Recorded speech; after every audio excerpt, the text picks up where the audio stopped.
They have been through 6.5 years now of grueling agony to try to find out what happened to their sister and daughter.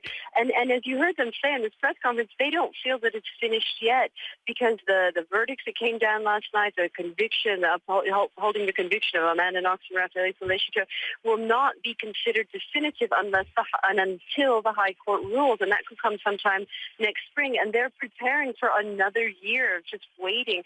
And of course, even a definitive answer is not going to bring back their sister, but it will give them the closure that they need. You have to remember, these people have suffered through a murder of a loved one, while the suspects of the murder became the stars, and their sister became the forgotten victim, and that's been especially painful for them, Lena.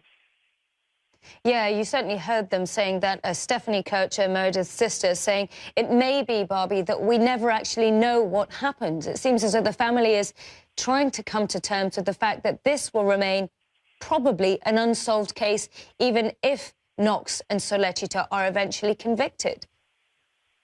That's right. You know, you have to look at this. Amanda Knox and Raphael Sollecito have been twice now convicted and once acquitted for the murder of their sister. And they also have to consider that Rudy Guedé, who's from the Ivory Coast, who was convicted as well separately in this murder in 2008, is serving a 16-year sentence now.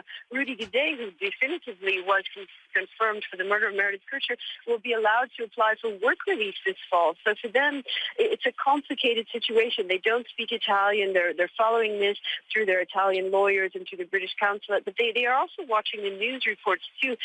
And, you know, there's just been so much attention on Amanda Knox, and that is especially painful for the family members of Meredith Kercher to see that their sister sometimes in these stories doesn't even mention where the suspects have become the stars. That it's been difficult. And they've got another year of that, especially if Amanda Knox is extradited, and it will be headline news, and they're going to be watching more and more of the coverage of the murder of their sister, where their sister seems to be a second or last thought.